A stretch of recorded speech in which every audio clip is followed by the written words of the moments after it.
Bom, a gente fala agora sobre as delações da Odebrecht. Está conosco, atendendo a Jovem Pan nesse feriado, o advogado Dr. Antônio Carlos de Almeida Castro, o Cacai. Doutor Antônio Carlos, bom dia, muito obrigado pela sua atenção.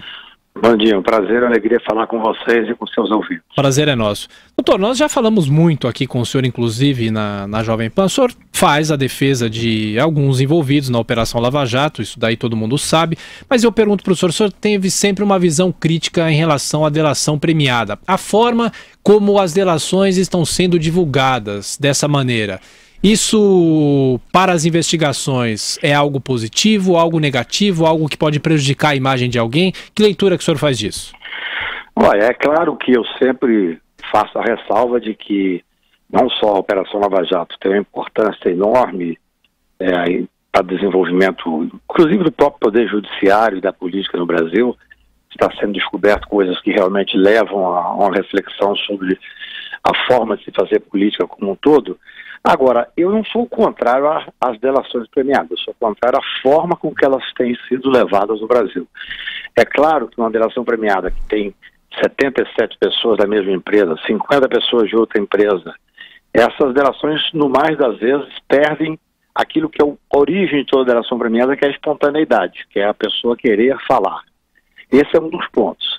Outra coisa que tenho feito sempre, pensado e levado à reflexão, é esse fato dos vazamentos das delações. Eu sou contrário até ao sigilo, salvo quando é absolutamente necessário para a continuidade da investigação. Porque o vazamento, como se dá no Brasil, ele expõe as pessoas a um pré-julgamento. Todas essas pessoas estão sendo citadas na delação. Veja que a delação premiada é uma proposta para iniciar a investigação, não é prova. O próprio Supremo Tribunal já decidiu isso. Mas é óbvio que se a pessoa vai para a primeira página de todos os jornais, das revistas, da televisão, há um pré-julgamento. O processo penal em si, a acusação em si, já é uma pré-condenação.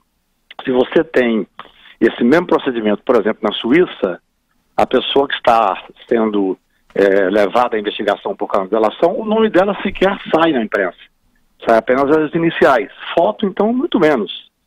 Então, acho que nós temos que pensar da importância da Lava Jato, da importância até mesmo das delações, do Instituto da Delação, um instituto importantíssimo no combate ao crime organizado, mas é óbvio que essa espetacularização e esse pré-condenamento não é bom nem para a pessoa que está sendo investigada, é óbvio, e acho que nem para a sociedade como um todo. Doutor Antônio Carlos, a admiração que nós temos pelo seu trabalho, pela sua experiência na área jurídica penal. Obrigado. Como é que o senhor se porta, como é que o senhor consegue tragar esse massacre que é uma delação, ferindo todos aqueles velhos conceitos de ampla defesa, de respeito ao réu que hoje nós temos no Brasil? Porque, além da divulgação contra o qual o senhor está se posicionando, quer dizer, não dá para recorrer para ninguém na medida em que o próprio Supremo já homologa. Como é que o senhor se posta diante disso, dentro do seu campo de atuação na defesa, doutor?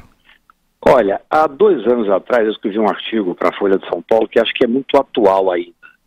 Eu dizia o seguinte: nós temos que saber que mundo que nós queremos, que país nós queremos.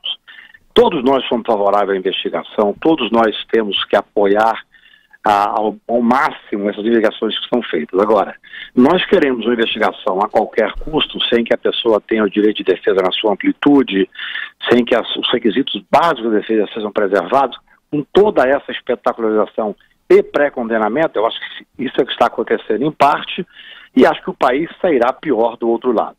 Agora, nós podemos fazer essas mesmas investigações, sem a menor sombra de dúvida, com a seriedade, e eu acho que com a complexidade que está se demonstrando no Brasil, é importante, a operação como um todo, eu tenho dito isso sempre, pelo Brasil afora, é importante, mas com a preservação dos direitos do cidadão que está sendo investigado. Isso, na verdade, não é um direito da pessoa, são requisitos constitucionais que a sociedade brasileira conseguiu incorporar, seja na Constituição, seja na jurisprudência, pegando o exemplo de outros países ao longo de anos, até de século, eu diria. Então é muito ruim que esse momento espetacular, ele venha ceifando alguns direitos mínimos, até mesmo, não só o direito à ampla defesa, até acesso aos processos.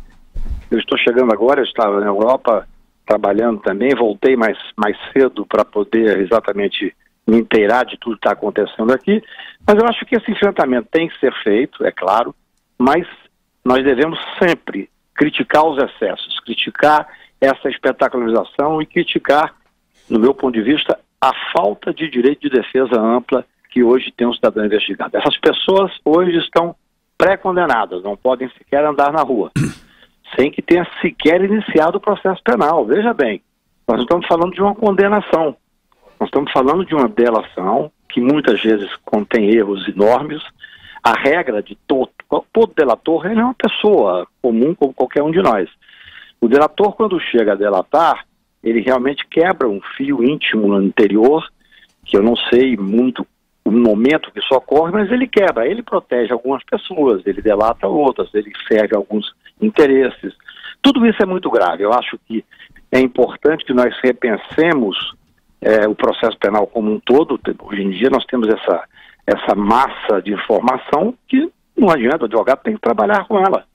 Quando você vai começar a enfrentar um processo penal, esse processo penal já virou vídeo, já passou para todos os meios de comunicação e, evidentemente, com a interpretação unilateral. Então, a interpretação da defesa, esses fatos não estão ainda devidamente comprovados, há enganos espetaculares, que sempre ocorre no processo. A pessoa fala o nome de uma pessoa, depois vai ver, não coincide sequer as datas daquilo que está sendo acusado. Então, eu reitero, assim, eu acho que é importante essa discussão na sociedade, de manter a Lava Jato com toda a sua inteireza e profundidade, mas nós temos a obrigação, principalmente nós operadores do direito e pessoas que formam opinião, como vocês dois, eu acho que tem a obrigação de dizer da necessidade de manter os parâmetros da legalidade e da constitucionalidade. Isso agora, que é importante. Doutor, o senhor há de concordar, é claro, que a opinião pública pressiona, a população obviamente está enojada com a situação que o Brasil está vivendo, com essa relação espúria entre políticos, entre a Odebrecht, no caso, entre as empresas, e eu pergunto para o senhor, de que maneira o senhor, como uma pessoa da lei, espera que esses julgamentos sejam conduzidos? O senhor acha que tem muito advogado que vai apostar na prescrição desses crimes, Caixa 2, outros crimes que estão aí em pauta? De que maneira que isso vai ser conduzido? O senhor acha que, obviamente, se for, claro, tudo comprovado, muita gente vai ser punida, vai ser condenada, vai estar atrás das grades, ou, como sempre no Brasil, a justiça vai ser morosa e aí poucos vão ser punidos? Que leitura que o senhor faz disso também? Olha, eu não acho que se possa falar mais que o Brasil seja o país da impunidade. Nós vemos hoje ex-ministros presos, ex-governadores, pessoas, maiores empresários do Brasil. É claro que em todo momento de transição você tem que enfrentar com tranquilidade e principalmente com serenidade. A questão da prescrição, todo país prevê um prazo X para que o processo possa correr, porque não é possível que a pessoa seja investigada e fique permanentemente a vida inteira sendo investigada. O Estado acusador, ele tem o direito e o dever de investigar, o direito e o dever de denunciar, e ele tem que prover o Poder Judiciário para que ele possa ser o mais rápido possível. Eu tenho processos que estão parados tem 15 anos, é algo inadmissível. É claro que esses processos tendem a ir para a prescrição. Esse caso da Lava Jato, eu acredito que não, porque como tem muita publicidade, a imprensa está bastante atenta, e é bom que assim seja. E veja bem, quando eu critico o vazamento, eu não estou criticando a imprensa. A imprensa tem o dever de investigar, e é bom que seja assim, e o dever de publicar. Mas o agente público que tem a informação sigilosa, ele comete crime, evidente. Por isso é importante vir aí a lei de abuso de autoridade.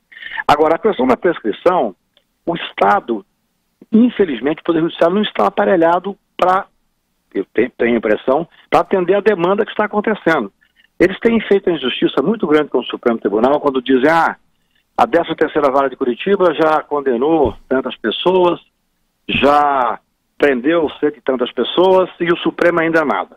Em primeiro lugar, o Supremo, o Poder Judiciário como um todo, ele só age mediante provocação. O Procurador-Geral da República apresentou 5 ou 6 denúncias até agora só no Supremo.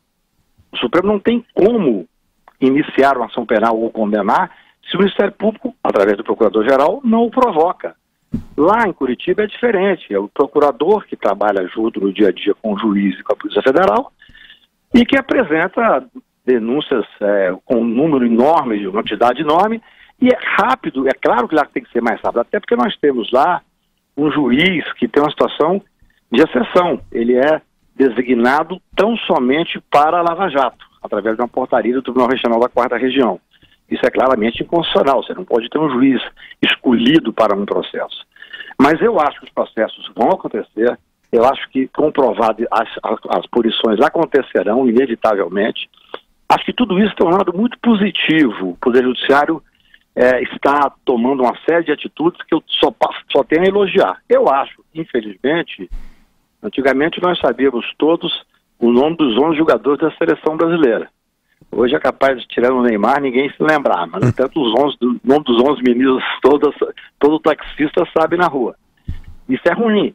Eu acho que é uma posição de ativismo do Poder Judiciário, que eu até entendo o que está acontecendo. Nós temos um poder legislativo acuado, onde os principais líderes estão sendo investigados, e é bom que seja assim, se tem denúncia tem que investigar, mas eles não têm um poder hoje que tinha qualquer senador ou deputado federal. O Poder Executivo, claramente combalido. A retirada da presidenta, no meu ponto de vista, por incompetência e não por corrupção.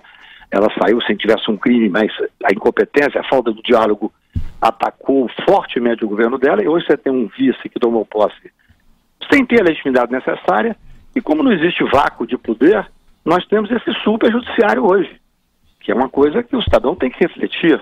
Doutor Caio, e o efeito dessas delações levou ao absoluto descrédito do poder político no Brasil. Sem dúvida. Está nascendo em São Paulo um movimento, aliás, tem a assinatura de José Carlos Dias, professor Modesto Carvalhosa e o Flávio Bierrembach, para uma constituinte, uma nova. O que o senhor acha disso?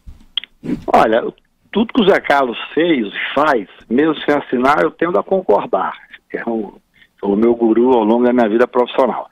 Eu tenho muita preocupação de tentar alijar os políticos da política.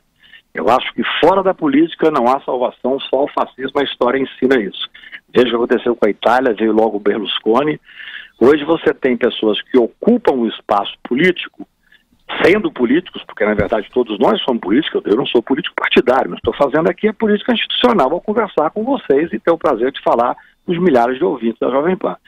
Então, quando você começa a alijar os políticos da política, a tendência normalmente é o fascismo. Isso me preocupa muito. Por isso, eu quero ler com cuidado essa proposta do Zé Carlos Dias, porque eu acho que talvez o momento é tão trágico que seja a hora de pensar na Constituinte. Agora, é claro que nós temos que fazer uma reflexão, que é a Constituição é de 88. É muito nova a nossa Constituição. Acho que o Brasil está sólido, a democracia está consolidada, você vê que já teve um impeachment sem problema, teve um outro impeachment, e, no entanto, o Brasil segue. É claro que com essa infelicidade hoje, desse terremoto da Lava Jato. Mas a tendência que eu acho que nós temos que fazer é apoiar os políticos sérios. Se nós começarmos a vaiar os políticos, a ter o político como sendo uma pessoa que não tem competência, nenhum deles, a classe política não pode acabar. Porque se vier, aí você vai ver os salvadores da pátria, como o caso de São Paulo mesmo. Eu não tenho nada contra o Dória, mas o discurso dele de que não é político não me agrada. Eu acho que esse discurso não é um discurso que deva prevalecer. É óbvio que ele é político, que está se revelando um excelente executivo, pelo que me dizem. Então, ótimo. Vamos apoiar essas pessoas novas, mas dentro da política. Essa não tem outra saída.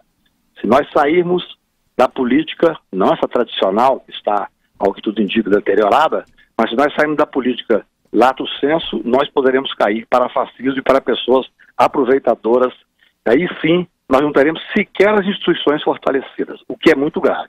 Ok. Doutor Antônio Carlos de Almeida Castro, Cacai, muito obrigado pela entrevista à Jovem Pan. Bom feriado, boa Páscoa. Até a próxima, doutor. Muito obrigado, um prazer enorme falar com vocês.